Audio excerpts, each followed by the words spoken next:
Good morning, everyone. I hope you are doing well. Can't see me yet. Let's wait for a second.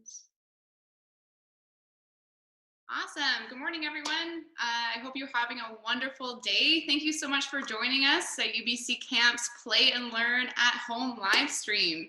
Really excited to join you this morning. My name is Elise. I'm from an organization called Dolphin Kids Future Ready Leaders, where we love to teach kids and parents brain science and social emotional tools to help you stay smart, happy, and strong. And today we're going to be learning a little bit about our brains, and we're also going to be doing 2 mindfulness tools that you can use every day. It's a really great daily practice that you can use to keep yourself feeling calm and relaxed. But before we get started on our activities for today, just a few housekeeping notes for you. So all of the participants who have joined us today, please make sure your video and audio remain off for the session. And if you have, or your caregivers have a message or want to communicate with us, you can use the chat function, and one of our moderators will be able to respond to you there in the chat function. And please make sure if you do use the chat function that you're using camp appropriate language, and we'll all be safe and let's have fun. So some of the materials that you are going to need for our session today are, you're going to need a couple pieces of paper. So if you can grab a couple pieces of paper, and you're going to need a pencil or markers, pencil crayons, whatever you have access to at home. So if I'll give you 15 seconds to go grab some paper and markers and pencil crayons, whatever you have, and then you can come on back and you can join me and we'll get the activity started. So I'll count down in my head for 15 seconds and we will get started for today. So we'll give you a chance to go get some of your materials ready to go.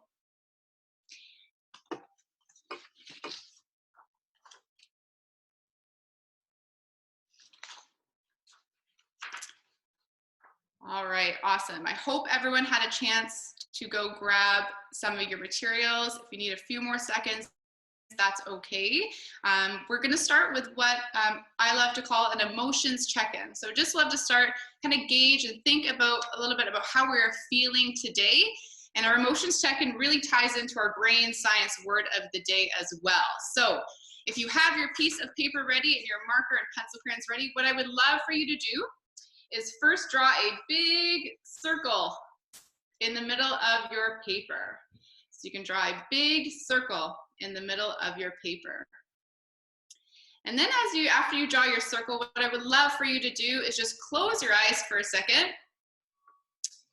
And you can take a big deep breath in through your nose, hold at the top, and exhale out. And with your eyes still closed, I would love for you just to kind of check in with yourself, check in with your emotions, and think about, how am I feeling today? All right, now you can open your eyes. And once you had a chance to kind of think about your emotions or how you're feeling today, I would love for you to draw your emotions in this circle. So you can turn this circle into a face and tell me how you're feeling. You can show me by drawing your emotions. So I will draw my emotion just to get started. So today I'm feeling very happy because I'm really excited to be here with you today and really excited to be collaborating with UBC Camp's Play and Learn. It's pretty awesome. So for my emotions check-in, I would draw a happy face because I'm feeling pretty good today. The sun is shining and that's how I'm feeling. So I will give you a few seconds just to check in with yourself. How are you feeling today? Doing an emotions check-in is a really great way to start your morning because not only does it give you a chance to kind of check in with yourself, but when you're able to name your emotion, you're able to tame your emotion. So if you're not feeling the best today, maybe on your smiley face, or maybe it's not smiley, maybe on your face it is a frowny face, maybe it could be squiggly lines if you're feeling a bit nervous or anxious, and that's okay.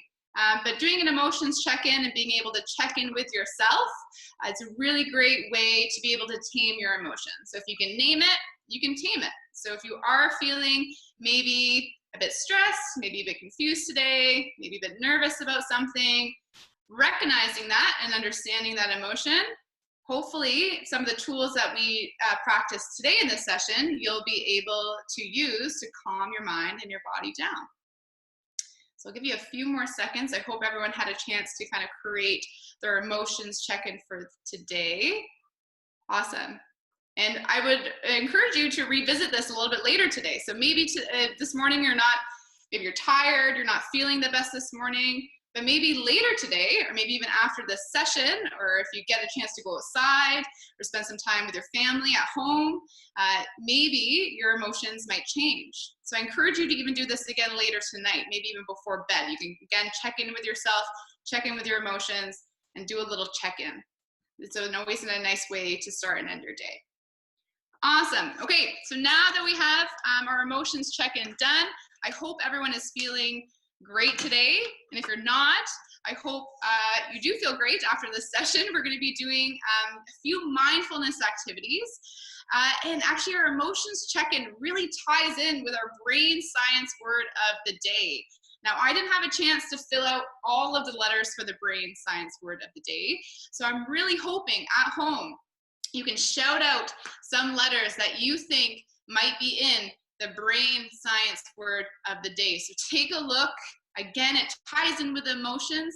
Maybe you know already a little bit about your brain, but take a look here. There's a couple letters missing. So I want you just to shout out with me maybe some letters you think could be on or in this word. What do you think? All right, if you shouted out an A, you are correct. And there's quite a few A's actually in this word. Awesome. So there we go. And we have 2 letters left. So I would love for you to shout out maybe one other letter you think could be in this word. Let's see. Some said a Y. Yeah, there is a Y. Awesome job. Great. Last letter. Last letter. Da-da-da. If you shouted out a D, you are correct. Awesome job. So I want you to take a look at this word for a second. And what I would like you to do with me on the count of 3 is shout out the word amygdala. Okay, are you ready? On the count of 3. So 1, 2, 3, amygdala. Awesome job. Amygdala is our brain science word of the day. It is kind of a big word. And what it is actually, a nice way you can remember the word amygdala, it's actually the Latin word for almond. So actually, if you can hold out your hand and maybe even make a shape of an almond with me, that is the size of your amygdala. So the amygdala is an almond shape in the cerebral hemisphere part of your brain, so kind of in the center of your brain, and it is your emotion center. So the amygdala has a really important role in your brain because that is the place where all of your emotions come from. So anytime you're feeling sad, scared, anxious, nervous, happy, excited, elated, confused, those are all coming from that emotion center of your brain called the amygdala. And again, it's super small, but it packs a punch because it really controls a lot about how our minds and our bodies react to certain situations.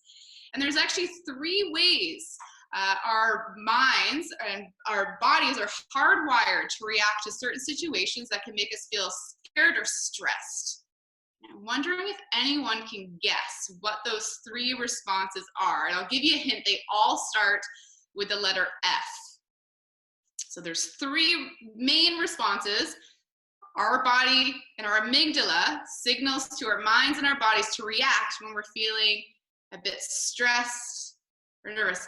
Awesome. I see someone shouted it out already in the chat. That's great. So we have freeze. So I want everyone to freeze like a statue. Then we have fight.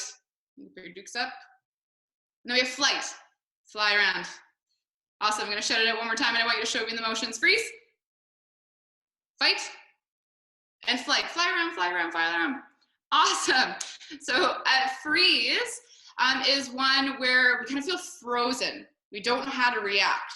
We're so nervous, we're maybe so scared, or we feel so confused on how to react to a certain situation, we feel frozen. So that is one way that our minds and bodies want to react to certain situations. Another way is fight. Sometimes our fight response can seem like anger, maybe having a tantrum, getting mad at other people, maybe when you're feeling scared or anxious or nervous. That is a common response too. That's another response our amygdala sends to our minds and bodies. And the other one is flight. So wanting to kind of fly away, leave the situation. That is another way that our amygdala signals to our minds and bodies. And our brains are hardwired to actually do these three responses. So sometimes it can be hard for us to kind of go through a negative situation that we experience because our brain either wants us to freeze, fight, or flight.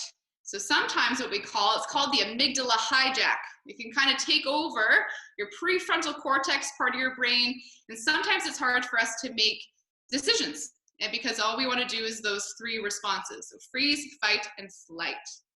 So the two tools that we're going to practice today, one is a deep breathing tool, and we're going to start with that. And that tool, it can really help you signal to the amygdala, your emotion center of your brain, that you are calm, that you're safe, and that it kind of relaxes your mind and body down so you can think about your next step. You can think about how you're going to solve your problem.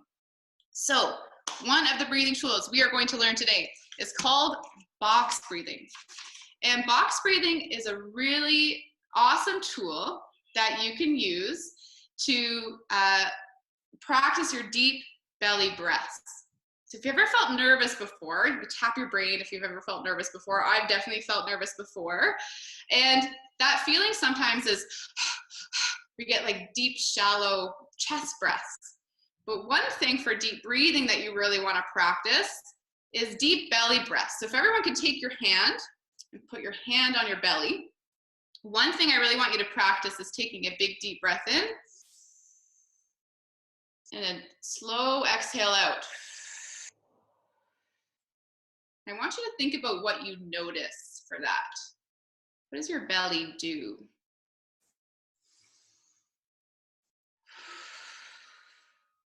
Your belly expands and then it contracts. So that's different than shallow chest breaths. So what we want to practice right now is taking big, slow inhales and slow exhales, okay? So box breathing, you can do this by pointing your finger in the air. So you can kind of point at me like this, or you can draw it on your knee, or if you want to take one of your pieces of paper, maybe on the back of your emotions check-in and draw your own box, you're more than welcome to do that too. And how it goes, I'm going to show you how this works, and then we're going to do 2 rounds together, okay? So I'll give you a couple seconds just to get ready. What you can do too, if you're in a chair, you can sit nice and tall. Make sure your feet are nice on the floor, you're grounded on the floor. Comfortable position. And then what you're going to be doing is you can start at the side. I like to start at the side of the box. So what you're going to be doing is starting at the bottom of your box. And we're going to take a big, deep breath in through our nose for 4 seconds. Up the box. And then at the top of the box, we're going to hold that breath in for 4 seconds. And then we're going to breathe out for another, if you guessed it, 4 seconds. And then we're going to hold that exhale out.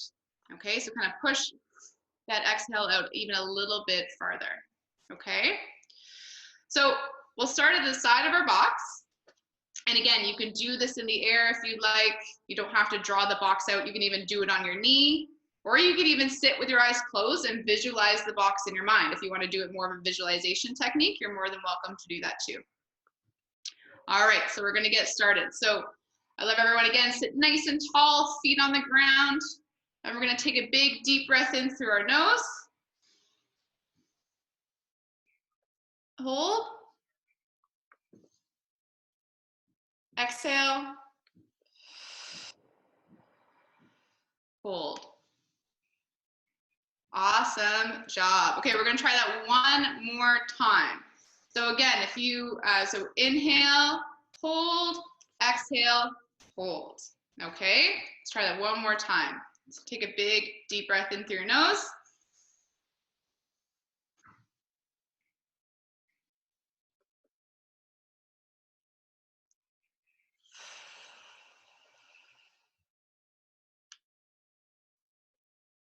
Awesome job.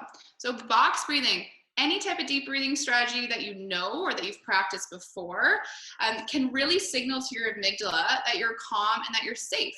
So if you're ever feeling kind of a mixed emotions, that you're not feeling happy, maybe you're not feeling safe, maybe you're nervous, you're feeling anxious about something, I really encourage you to try box breathing.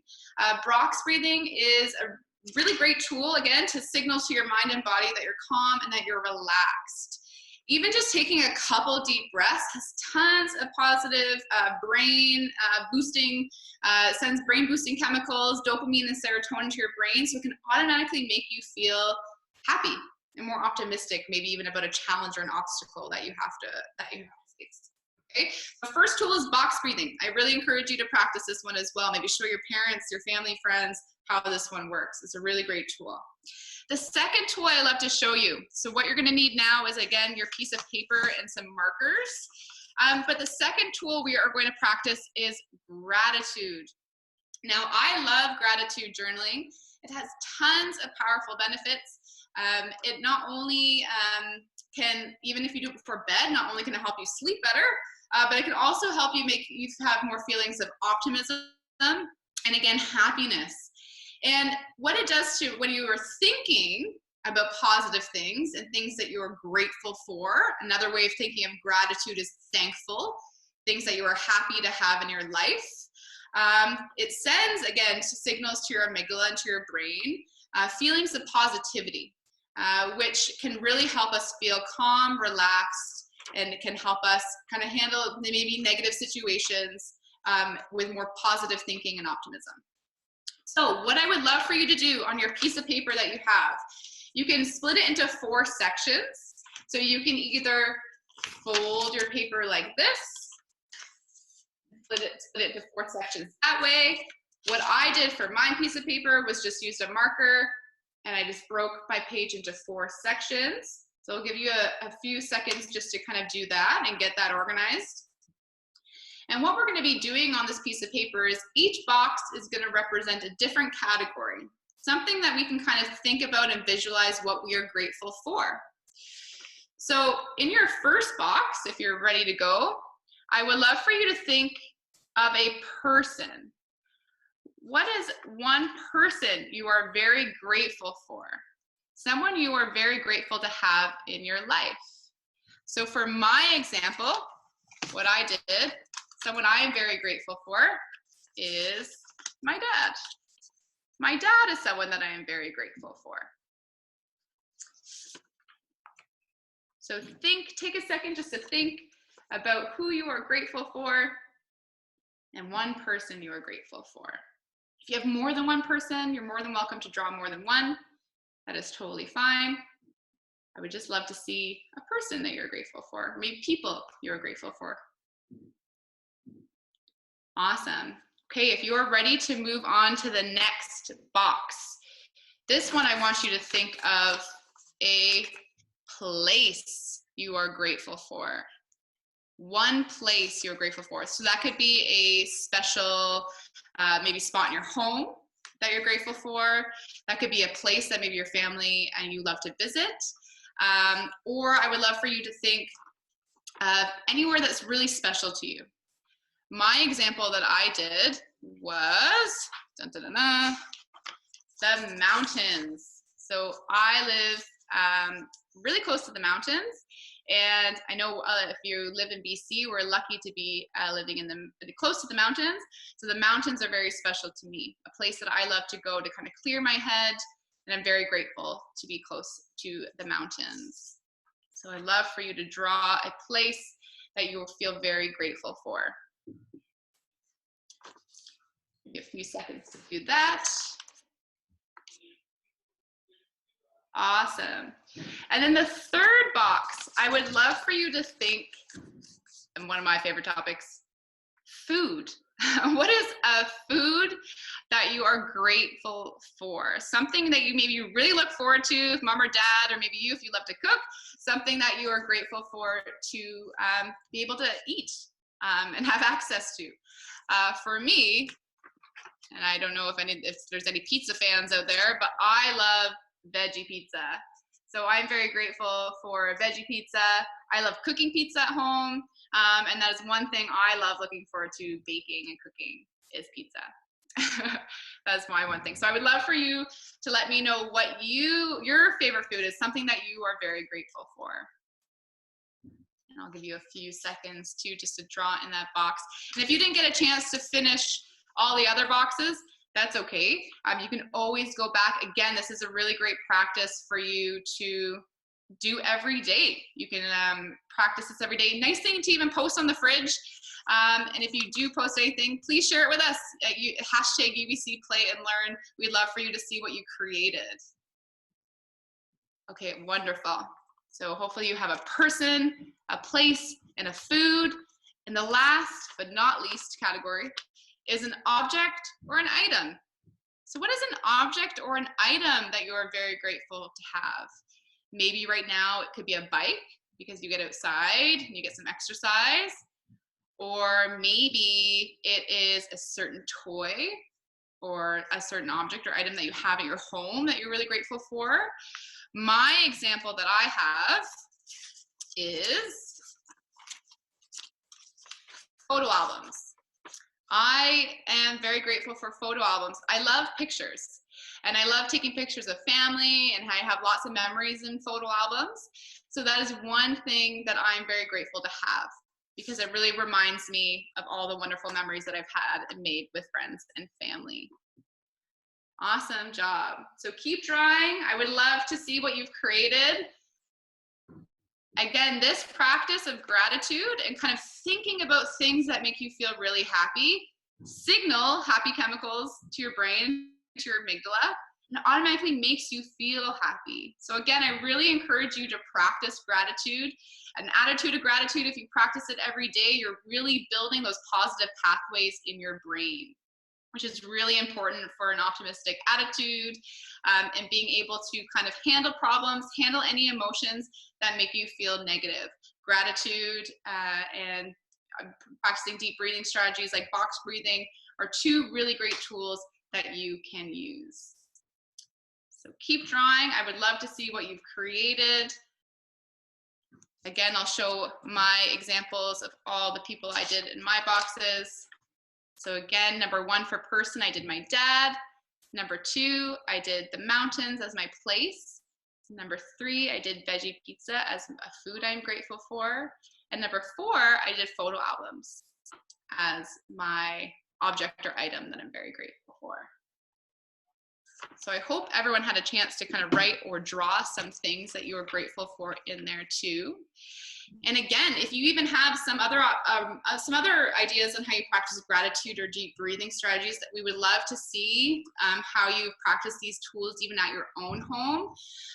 These are really great tools that you can, again, practice daily. And I encourage you to practice them daily and share with us what you've created. It'd be really great to see. So I'll give you a few more minutes just to kind of finish that up. And then we're going to end with our Dolphin Kids mantra. And then we will be done our session for today. It kind of flew by. All right, awesome job. So I hope everyone had a great time. I hope you feel a little bit more calm and relaxed now that we did some deep breathing and some gratitude journaling. And I really encourage you, you can even post something like this on your fridge. It's a nice reminder for yourself and your family at home, some of the things that you're grateful for in your everyday life. And you can kind of continue on. You can even do this again tomorrow. You can turn your page on the back and maybe add 4 new things that you are grateful for. So I really encourage you to continue this practice on even tomorrow or the next day or the next day. Okay, to end, I loved ending with our Dolphin Kids mantra. This is also really great positive statements you can say to yourself if you are feeling, again, the amygdala sending you emotions of nervousness, anxiousness, confusion. You can always say this mantra. It makes me feel better, and I hope it makes you feel great as well. So if everyone wants to put your hands on your head and say, I'm smart. You can put your hands over your heart and say, I'm happy. And then you can put your muscles up and say, I'm strong. And we're going to try that one more time. So you can put your hands on your head and say, I'm smart, I'm happy, and I'm strong. Awesome job. I hope you enjoyed this session. Thank you so much for joining me. And tune in tomorrow. UBC Play and Learn at Home is also doing another session. So they are doing a session tomorrow at 3:30 to 4 for children ages 9 to 12. And what this session is you're going to be creating your own cheer maker, which sounds pretty cool. So if you're 7 p.m. outside, you can kind of create your own cheer maker. I know they're doing some drums, kazoos, and lots of loud creations, which is really great. So I'm going to tune into that one because I'm really excited for that. That sounds awesome. So again, tomorrow 3:30 to 4 for ages 9 to 12. Also too, if you enjoyed this session, Dolphin Kids is doing live lessons as well, free for the whole month of April. So feel free to check out our website, www.dolphinkids.ca, and we have lots of other options there as well. And thank you so much to UBC Camps for having me. I had a blast, and I really hope you enjoyed these mindfulness tools and learning a little bit more about your brain. Thank you, everyone.